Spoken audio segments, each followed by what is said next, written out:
கொஞ்ச நாளைக்கு முன்னாடி தான் பாண்டிச்சேரியில பயங்கரமான சம்பவம் நடந்துச்சு. ஒரு சின்ன பொண்ண, அதுவும் 5வது படிக்கிற ஒரு சின்ன பொண்ண, ஆர்த்தி அப்படிங்கிற பொண்ண 2 பேர் பயங்கரமா சீரழிச்சு, அதுவும் சாக்கடையில வீசிட்டு போயிருந்தாங்க.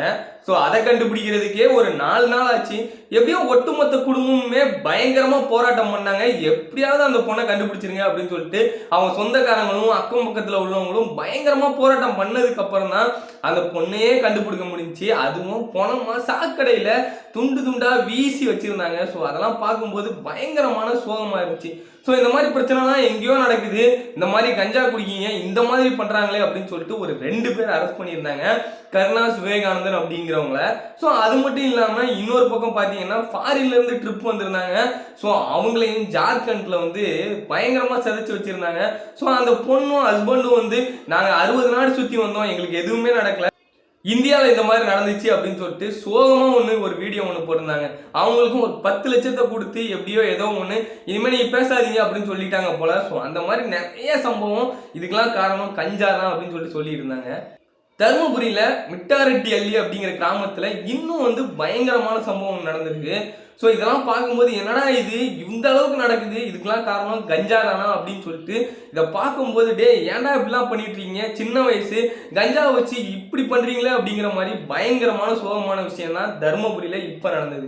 பையன் ஸ்கூலுக்கு போயிருக்கான், அவ்வளோதான்ப்பா ஸ்கூலுக்கு போயிட்டு திரும்பி வர போறான் அப்படின்னு சொல்லிட்டு பெற்றவங்க நினச்சிட்டு இருப்பாங்க. அந்த மாதிரி தான் அந்த கப்புள்ஸும் நினச்சிக்கிட்டு இருந்தாங்க. நம்ம பையன் ஸ்கூலுக்கு போயிருக்கான், நல்லபடியாக திரும்பி வர போகிறான், பையன் படிக்க தானே போயிருக்கான் அப்படின்னு சொல்லிட்டு நினச்சிக்கிட்டு இருக்காங்க.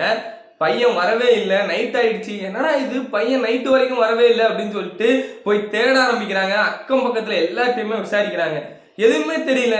இனிமேல் என்ன பண்ணுறது, கடைசியாக நம்ம போலீஸ் ஸ்டேஷன் தான் போகணும் அப்படின்னு சொல்லிட்டு அவங்க ஊருக்கு பக்கத்தில் உள்ள போலீஸ் ஸ்டேஷனுக்கு போகிறாங்க. அங்கே போயிட்டு எப்படியாவது நம்ம பையன் கிடச்சிருவானா அப்படின்னு சொல்லிட்டு அந்த போலீஸ்கிட்ட போய் கெஞ்சுறாங்க. அவங்களும் சரி வாங்க பார்க்கலாம் அப்படின்னு சொல்லிட்டு அங்கே இருக்கிற சிசிடிவி கேமரா எல்லாத்தையுமே செக் பண்ணுறாங்க, அக்கம் பக்கத்தில் விசாரிக்கிறாங்க. பையன் அங்கேருந்து ஸ்கூல்ல இருந்து வந்திருக்கான், ஆனால் வீட்டுக்கு வரல அப்படின்னா இடையில வயக்காடு தான் இருக்கு. ஸோ அந்த வயக்காடில் எங்கேயாவது காணாமல் போயிட்டானா, யாராவது கடத்திட்டாங்களா அப்படின்னு சொல்லிட்டு தேட ஆரம்பிக்கிறாங்க.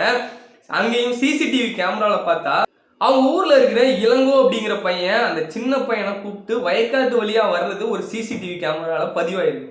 ஸோ ஒரு வேளை இந்த பையன் தான் ஏதோ பண்ணியிருக்கானா, ஒரு சிசிடிவி கேமராவில் இவன் கிட்ட பதிவாயிருக்கான், ஆனால் இன்னொரு கேமராவில் வீட்டுக்கு வரும்போது பார்த்தா ஆனால் அவன் கூட இல்லை.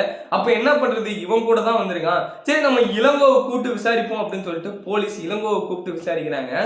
முதல்ல இளங்கோ எதுவுமே சொல்லலை. அதுக்கப்புறம் இளங்கோ, நான் தான் அந்த சின்ன பையனை கூப்பிட்டு போனேன், மாங்காய் பறிச்சு தரேன் வா அப்படின்னு சொல்லிட்டு கூப்பிட்டு போனேன். அதுக்கப்புறம் நான் அந்த பையனை ரொம்ப கேவலமான விஷயத்தெல்லாம் பண்ணேன், ஆனால் அந்த பையன் வெளியில சொல்லிடுவான் அப்படிங்கிறதுக்காக அவனை அந்த கிராமத்தில் இருக்கிற ஒரு தோட்டத்தில் உள்ள கிணத்துல தள்ளி போட்டேன் அப்படின்னு சொல்லிட்டு ஒரு விஷயத்த சொல்றான். ஸோ இது எவ்வளோ சோகமான விஷயம். அதுவும் 10 வயசு இருக்கிற ஒரு சின்ன பையனை, இவனும் ஒரு 12ஆம் கிளாஸ் தான் படிக்கிறான், இவனுக்கு ஒரு 17 வயசு ஆகுது. இந்த 17 வயசுல இந்த 10 வயசு சின்ன பையனை இந்த அளவுக்கு சிதைச்சு அதுவும் கொண்டு போட்டு போயிட்டான். ஸோ பாண்டிச்சேரியில் அந்த மாதிரி நடக்குது, ஜார்க்கண்ட்ல இந்த மாதிரி நடக்குது, தமிழ்நாட்டில் இவ்வளோ கேவலமாக நடக்குது அப்படின்னு சொல்லிட்டு நாம் பார்க்கும்போது இதுக்கெல்லாம் ஒரே ஒரு விஷயம் தான், இந்த 12ஆம் கிளாஸ் படிக்கிற பையன் இளங்கோ அப்படிங்கிற பையன் இந்த சம்பவத்தெல்லாம் பண்ணும்போது கஞ்சால இருந்தேன் அப்படின்னு சொல்லிட்டு ஒரு விஷயத்த சொல்லியிருக்கான்.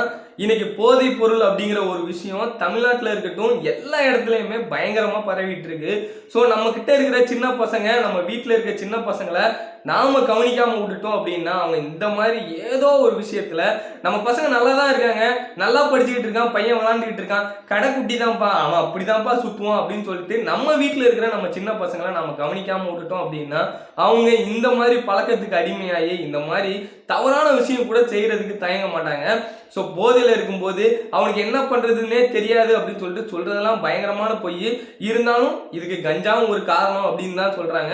ஸோ நம்ம வீட்டில் இருக்கிற பசங்களை நம்ம தான் ஒழுங்காக பார்த்துக்கணும். பெற்றவங்க அவங்களோட குழந்தைங்களை ஒழுங்காக சரியான முறையில் நம்ம பையன் நல்லா தான் இருக்கான் அப்படின்னு சொல்லிட்டு கவனிக்காமல் மட்டும் விட்டுறாதீங்க.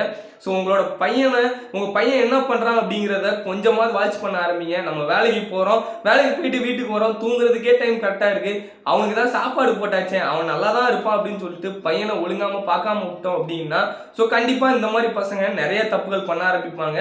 ஸோ உங்கள் பசங்களும் இந்த மாதிரி ஏதாவது ஒரு பொருள் யூஸ் பண்றாங்க அப்படின்னா கண்டிப்பா அவங்கள கண்டிங்க.